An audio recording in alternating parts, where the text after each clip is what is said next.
I have a confession. I did something super out of character. I signed up for a virtual conference the night before, and like it hadn't even been put in my planner, but I signed up for it anyways. Who am I even? I don't even know who I am anymore. Alex, I just fly by the seat of my pants. Just taking over. Wait, is this the 3-day one that you're doing too? Yeah. Oh my God. I was like, 3 full days, let's do it. It was an impulse buy. I don't have regrets, but oh my gosh, like, who am I even? Just it's like the time casually of COVID. doing stuff. Who am I? The time of COVID. This is what happens. Some people in COVID do nothing. Alex in COVID does everything. I do all the things. Hello. It's true. Well, I have nothing but free time, which is nothing is free anymore. I just don't have anything else to do is what's happening. All right. Well, let's get started. Hi, I'm Sybil Solon. I'm an esthetician and spa owner. And hi, I'm Alex Ellis. I'm a body nerd and wellness expert, and we are business besties. And bosses, running your own business, it's hard. It's so hard, but we're terrible employees, so we're figuring it out. I've already figured it out, though I'm beginning to think that I haven't figured it out. So I'm glad you're listening. We promise, no matter what it is, we will tell you how to make 6-figure incomes. And be brutally honest about what works and what totally sucks. Asterisk, all of it sucks. Yep. And I'll be honest, a bunch of it really, really sucks. So let's get started. Yes, it does. Welcome back to Skinfessional. On today's show, we are talking about, I was going to say how to transition into the sentence, but no, grit. And if you are using grit the right way, also about making strategic choices with your business, with your life in this time of COVID, especially when people don't agree with what you're doing. And how your choices can trigger other people a lot. And a lot. It's none of their damn business. But we're going to talk about it. Yeah. And it's also none of your business if they're getting triggered because you're not responsible for their feelings. Mm-hmm. It's not, it's none of, I guess it's not anybody's business at all, but it's really none of their business. No. So tell me, what's going on in the dumpster fire? Yeah, well, dumpster fire land, everything fire land. So this conversation started, as many of them do with us, is actually I was on a group where somebody mentioned that, people should stop closing their businesses and they should have more grit. And, if they stayed open more and stopped closing their businesses, that, they would rise to the top and everything was going to be fine. Now, now this then sparked a fire-like amount of 120 comments. A conflagration, if you will. Yes, from both sides, people being like, listen, I have trauma and I had to close, and other people being like, well, you're stupid and sometimes you should close. And, other people being like, no, she's absolutely right. Like closing is dumb and you're just giving up. And when you give up, you're being silly. Oh my God. And there was a TED talk that was referenced about the fact that people who with grit. Right. The grit. Was it Angela Duckworth? Yes. I just listened to an interview with her. I love her as a person, and I am offended that she would be weaponized in a conversation about grit. Well, I mean, so the idea that, that people give up, like you and I have talked about as entrepreneurs, that staying and doing and not giving up and, is part of being an entrepreneur, right? That you have to stay in business. You have to stay when the getting is hard. Get up and dust yourself off and stick it out. But there are times where strategically you have to also look around and be like, hey, is this the right time for me to stay in business or continue to do the thing that I'm doing that's maybe not working for me? Yeah. Right? Well, I think it's this staying power, but not a stubborn staying power that is ignoring everything else that's going on. Right. If you're in the midst of a dumpster fire and you keep saying everything's okay, everything's fine, and it's really not fine, to me, that's not grit. That's just stupidity. Right. So, we always say, look at your numbers, look what's going on around you, and then make the best choices. Now, if you're like, this was hard, and you throw up your hands and you just stopped, that is a different thing than sitting down and being like, what is the best thing for me emotionally? Mhm. business wise, my family. There's all these other things that you have to take into account besides sometimes just your business. Like, once again, you're going to put on your CEO hat and be like, okay, for my business, I need to be doing this. But you also need to take into account that you are not just your business. You and I have talked about this, Alex.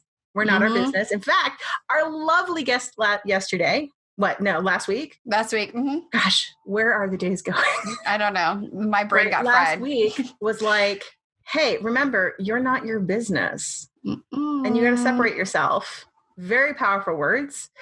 And she was like, hey, sometimes you have to, look and separate the two. And when you take that into account, you put on a different hat and say, what do I need to do for my family, myself, to keep myself sane, to be able to, run my life.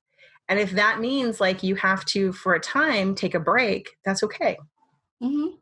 Yeah.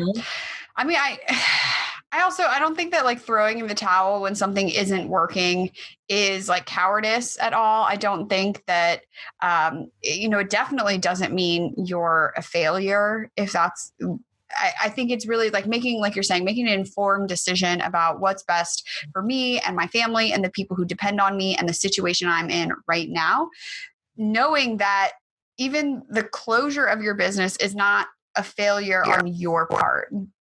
They're not the same thing. Right.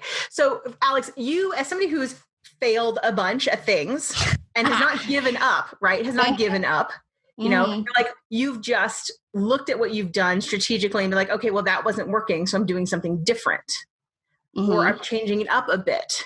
Right. Would you say that you actually look back at those, and we've worked really hard at the word failure and been like, to make it less of a trigger word? And would you actually look at those as failures or as learning experiences? I think even calling them learning experiences is a conscious decision that you have to make. There are some things still that I'm annoyed about, but I always find the silver lining of any situation because it's a lot easier to learn from something than it is to sit and stew about how much it sucked and how stupid you were and like what a waste of time and money it was. I think it's like, oh, well, that was interesting. Let's not do that again. I think that is like the best way to frame shit that doesn't work. And I can tell you about one right now that's going on. I think I've probably talked about this before, but in my latest launch, I was testing. I don't have a refund. Like my refund policy is there are no refunds. And in order to soften that, because that felt too assertive, I was like, okay. I'll do a 7-day free trial. And I've reached the point where I have people joining that I don't know. And a lot of, as you're in the business world, like I'm still super fresh and green with this product. And so those of you who have businesses, you're like, oh yeah, I remember when it was like either people I knew or people who knew people I knew. I've expanded beyond that. So people are coming in, taking all the free stuff that I've given away. Like, it's not that like they're stealing stuff. Like I offered it. And then I'm like, ooh, I don't like the way this feels. I don't like people trying to using you. Exactly. And I don't want to be a doormat. And so I could say like, oh my God, this was such a failure. I'm a terrible business owner. Blah, blah, blah. Or I could say, okay, how do I solve this problem right now? Like, how do I respond to that email? And how do I handle that I've just spent 3 hours for free because of a choice I made? And how do I ensure that that doesn't happen again? So I think that's it. It's just every opportunity is a learning experience. And I think even for those of you who are closing businesses right now, like, yes, it fucking sucks. I know it sucks. I know that you're probably like deeply in debt. I know that you feel like you're giving up on clients. Like, I know, like, that sucks. But you can also take all of the best things from what you learned and do something else or start again, even better than before, because you won't be making the same mistakes a second time. Yeah. I mean, as somebody who, guys, if you're just listening to this for the first time, I have closed my business. A very successful for many years business where I made a 6-figure income, and unexpectedly just was like, I looked down the field and was like, this is what's coming and I need to close. And I was literally closing on clients who were like, no, but I will come in still when they let me. And I'm like, yeah, but I live in California and they're not going to let you.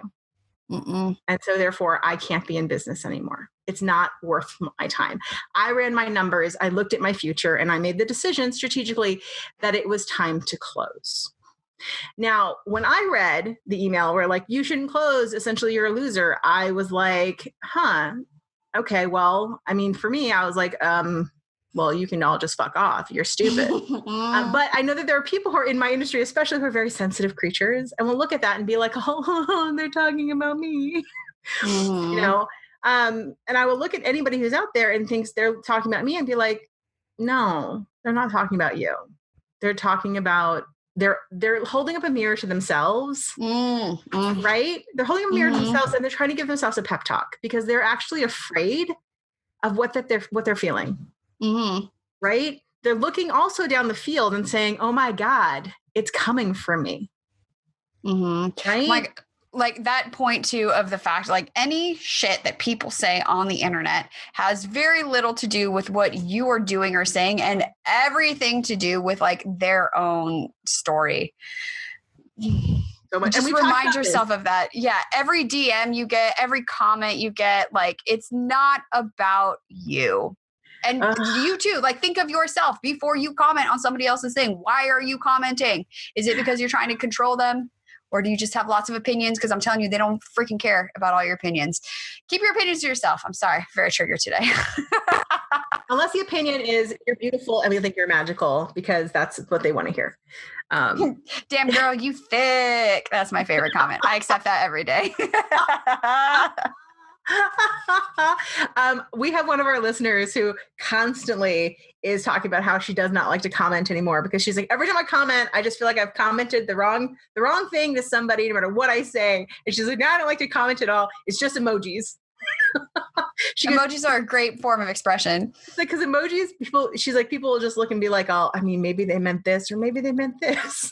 Yeah. I mean, I've had the same thing too, where I've commented on something and I'm like, well, I hope they don't take this the wrong way that I was trying to do this and I think we're all just figuring it out. And with anything you learn by doing and messing up and like, hey, guess what? You tripped and fell a bunch of times when you're learning to walk.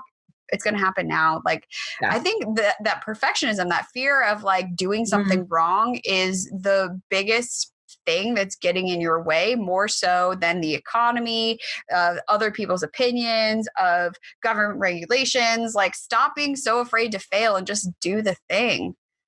That is incredibly good advice. So guys, stop being afraid to fail, which is something I worry about all the time, not in the sense of like, I'm afraid it's not going to work out, but I'm afraid of the perfectionism. We talk about this all the time. Fear of perfectionism will stop you from doing things. You'll be like, well, it's not going to be right. It's not going to be perfect. People are going to look at it. Yeah, they are. And you're like, yeah, people are going to look at it and they're not going to care. Just keep going with it. It's going to be fine. Or they might care, but like, how many billions of people are like on this planet? Like, do you really care that one person thinks you're a dumb? Like, also, they haven't done anything either. So who cares? No. Right. So I work, before I did this, I worked with authors all the time. Right. And authors are the best people to talk to about this because authors are always like, they get hammered all the time in reviews, right? They constantly get hammered in reviews. And one of them said to me once the best thing, and I've always remembered it. And she says, people are going to love you. People are going to hate you. You're going to have fans and you're going to have, non-fans. And she goes, but it's actually the non-fans who are going to give you the best compliments ever by just smashing you constantly, because they're going to build you up and make sure that when you write the worst book ever, you're going to know that it's still better than the best book that they never wrote. Yes. That's so true. And I was like, I love you so much for that. She's like, the best book that they never wrote. And I was like, you're so right. And it's totally true. And it's kept me very real about anything I've ever done, or I'll just be like, this is complete shit. And I'm like, and yet it's better shit than almost anybody else has made. So we're okay with that. We're just going to put that out there and it's going to just run with that. It feels like a very appropriate time to quote Theodore Roosevelt, which is the same quote that Brene Brown talks about all the time. It's not the critic who counts, not the man who points out how the strong man stumbles or where the doer of deeds could have done them better. The credit belongs to the man who is actually in the arena, whose face is marred by dust and sweat and blood, who strives valiantly, who errs, who comes short again and again, because there's no effort without error and shortcoming. There's a lot more to this, but basically don't listen to anybody else. I was like, oh wait, we got like 3 more paragraphs. Don't listen to people, man. Just do your own shit. It's going to be If he fails, at least fails while daring greatly. Yeah. And also, I'm super obsessed with Armchair Expert right now with Dax Shepard and Monica Padman. And Dax Shepard, I think, these people we put on pedestals, like, oh, they're a celebrity, like they have everything figured out and they're so rich and like, blah, blah, blah. I love listening to that show because he's like so messed up, but very open and vulnerable about it. And even he was talking about like comments on the internet and how they bother him. And so he just made this conscious decision to not read any of them because he couldn't then filter them, like to not take them on. So I think that's another possible thing to put in place. Like if you know that if this family member is going to say something, if I share this with them and that's going to piss me off, or if I share this on Facebook and I won't be able to handle what people are going to say, I think that you have to put that boundary in place of just not sharing with those people or only sharing what you are ready to then face criticism about, Yeah. So we've not really talked about it too much here because I had like episodes for like to do these things, but we got derailed by COVID and we started talking about more realistic now things. Yeah. And the world ended. Yelp reviews. I don't read my Yelp reviews. And the reason why is and Yelp is always like, well, you should comment to everyone in your Yelp reviews. I'm like, well, that would require me reading them. And I don't do that shit. And the reason why is because I found when Yelp first came out that there were 2 ways I handled Yelp reviews. One, I was like, I'm a god. And I got super arrogant. Or I was like, I suck so much and that person's fucking retarded. And then I felt like not a god because clearly they were stupid and I'm a god. And so, yeah. So I found that the only way to handle it was I actually had somebody else read reviews for me and just would be like, once in a while, I'd be like, hey, Sybil, you might need to comment on this one because this person's a little crazy. Or, somebody mentioned this in a comment. So you might actually think about that because this is actually a useful comment. And I was like, okay, thanks. That is important, pertinent information. I will take that into account. I appreciate that.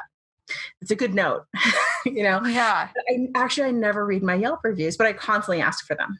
I'm like, yeah, could you leave me a Yelp review? Yeah, I totally won't read it. That's so interesting. Say anything you want.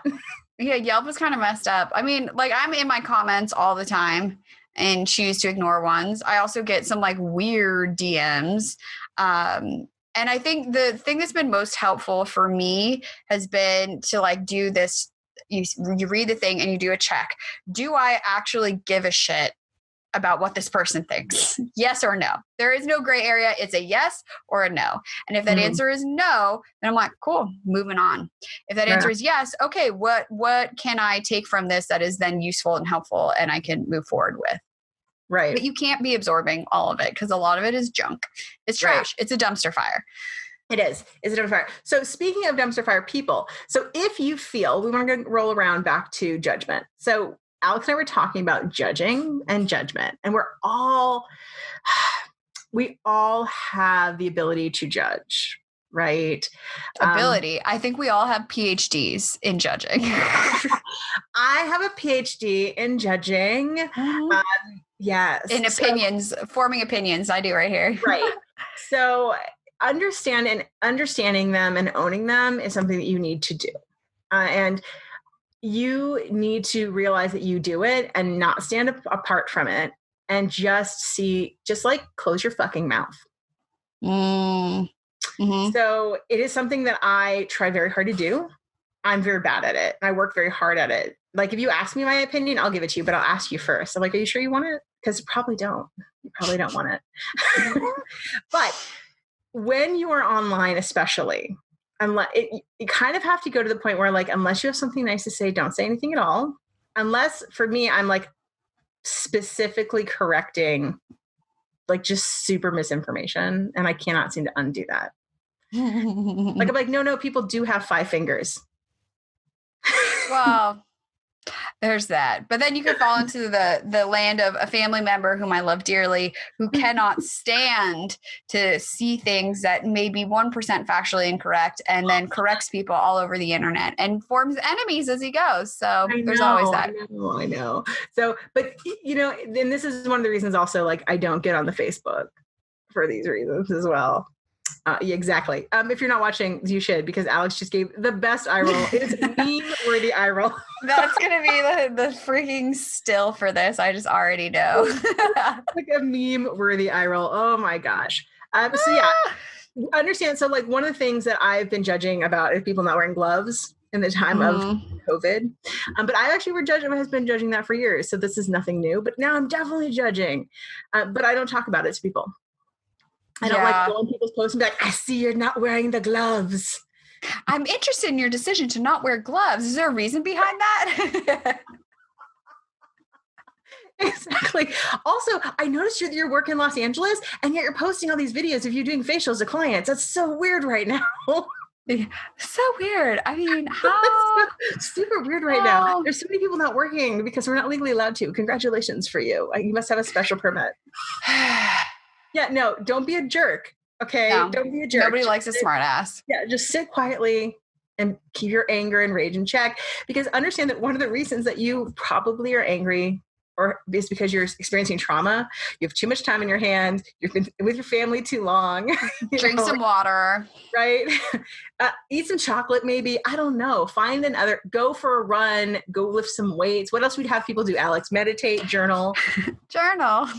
Actually, I feel like when you're agitated and you have that like agitated, anxious energy, moving your body, for me at least, is like the best way to like get it out.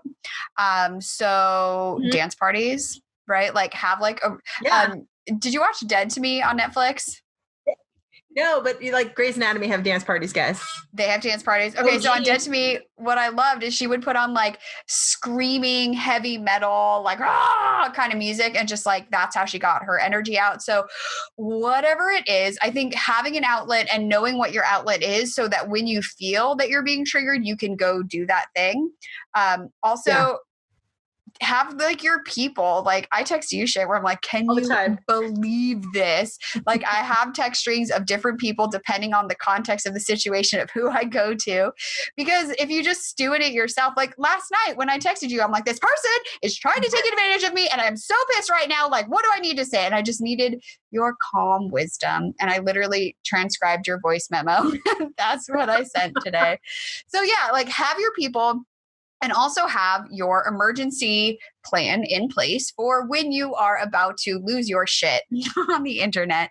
And then go do that thing. Then use your plan. Have your plan and use your plan, and then you'll be fine. It's true. It's true. And by the way, alcohol is never the answer. So try not to turn down alcohol. I know that like I have a lot of people who have been like, so I've just been drinking a lot. And like, okay.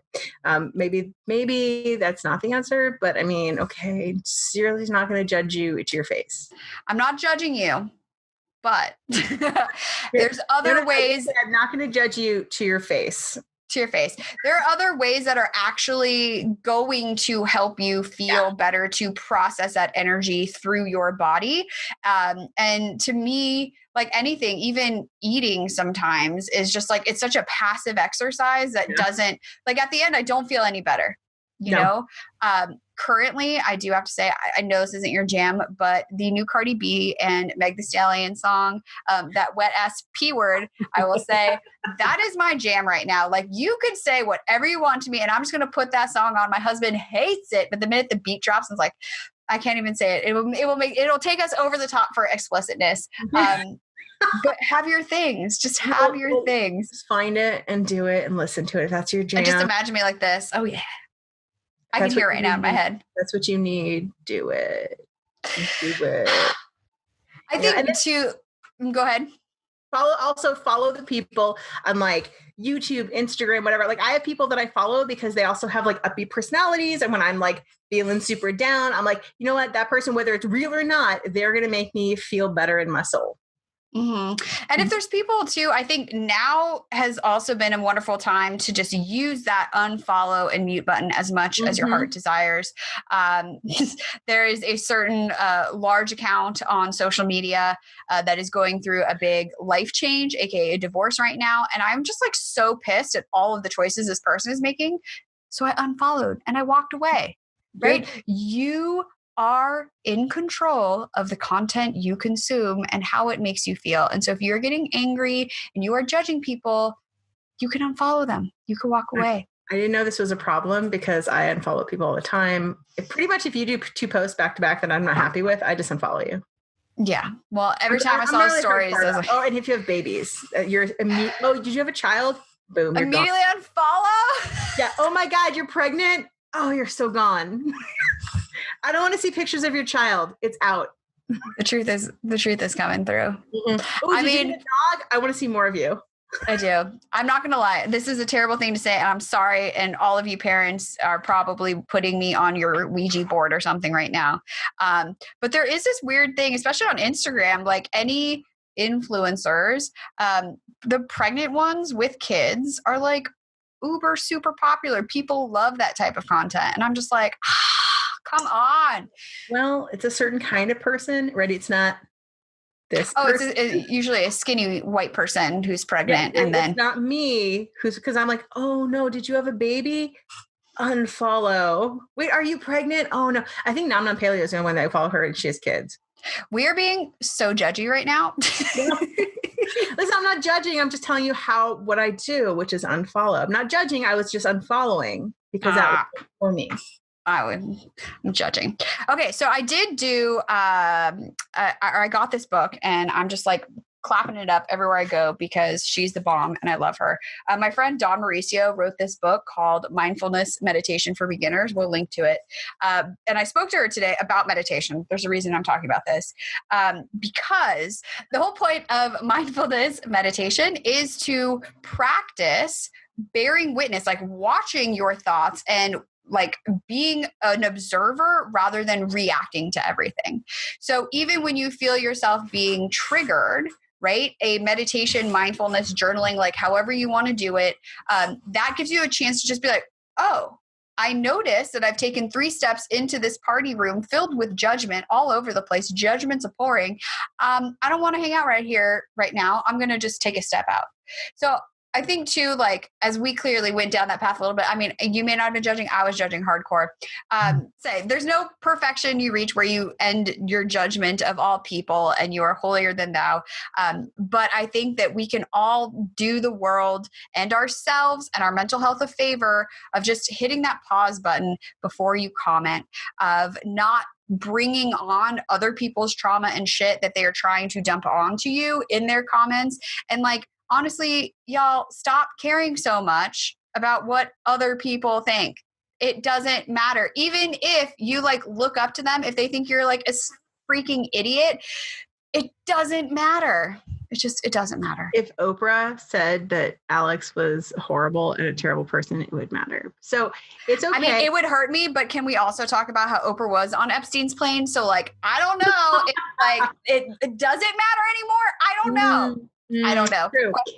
So it is hard. So we are going to acknowledge the fact that it is hard sometimes to not care about like the haters around you or what people think, especially in the industry we work in. Okay. We work in a field where like we're surrounded by people who are constantly being like, look like this, look like that, feel like this, do these things, and you know, be superficial.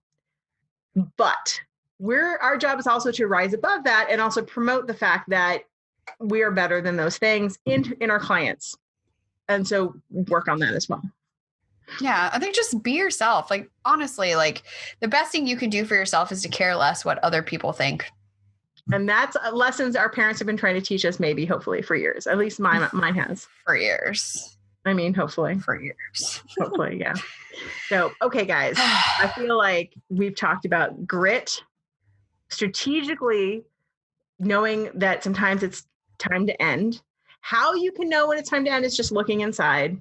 You can run your numbers, you can do all the things, but I think in your heart that's really what happens. Like you look in your heart and you think, I think it's time. And you might have to sit with it. You might talk to your people, but ultimately at the end of the day, you do you, boo. You do you. Yeah. And regardless of what anybody else says, you're making the right choice for you. Right. And I'm going to be straight with you. It's not ever going to say per se feel good. It's just going to feel right in the sense that like you had to make the choice that you made. Right. Because it never feels good to be like, I had to do something I didn't per se want to have to do. Now, if you're like, well, I really want to close that business. Well, then you should have done it forever ago. What the hell? Why are we even having this conversation?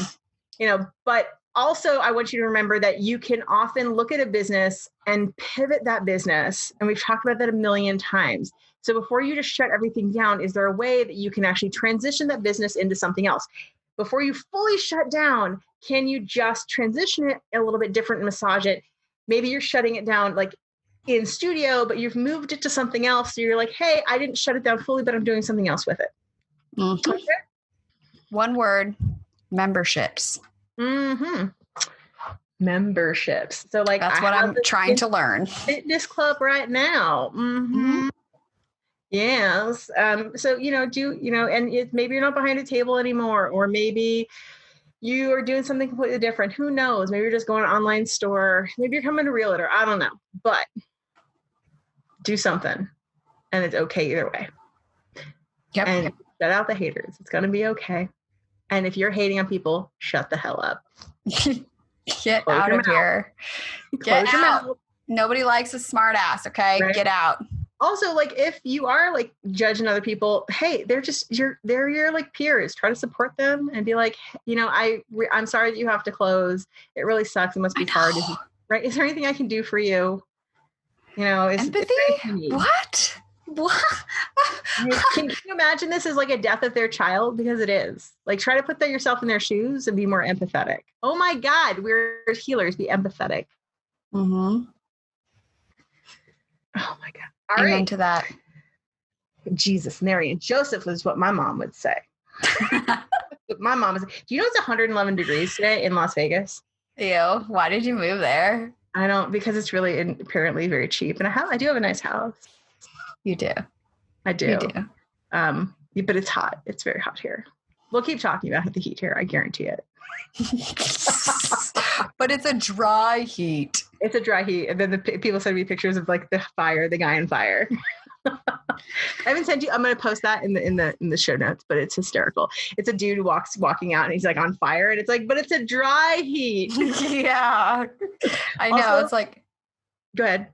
I was going to say, it doesn't help when I'm literally on fire because it's 111 outside. Yeah. Also getting around the freeways here is a little weird. They're kind of crazy how they're put together. I've literally driven around and been like, oh wait, was I supposed to get off at that place? I'm just going to drive around in circles again. Oh no. I've gotten lost a bunch. Aren't you using Google Maps? Yes, it doesn't matter. And Waze. I'll be like, wait, is that the freeway I needed? Because it said like exit only. But then it was like, oh, but also that was the freeway. Oh, whoa. That's so crazy. Because see, I've never lived anywhere different as an adult. Like I moved 3 freeway exits for my parents, Yeah, no, I've lived in a bunch of different places. Not as horrible as Massachusetts, which literally I've gotten out of my car twice and just cried and been like, I can see the freeway, but I can't get on the freeway. And it's all one-way roads and the big dig sucks. So it's not quite that bad, but like it's definitely like I don't understand the freeways here yet. It's a little confusing. I'm still figuring it out. So if you've lived in Vegas, I want to hear from you and how you did while living in Vegas. Also, everybody here wants an esthetician. So if you like literally every time I'm like, yeah, so I used to be an esthetician, like, oh, were you? Are you doing facials right now? Because I need a facial right now. Like, can I get in? Every single person. I was offered 3 jobs. Oh my God. Literally, I get 3 phone calls for people being like, so I heard you're in town. Like, are you starting up a business? Like, are you looking to get hired? True story. Isn't that just what you want to do is go back and work for someone else? No, I never wanted to work for somebody to begin with. That's why I only did it for 2 years. Just want to be an employee. God, I really want W-2.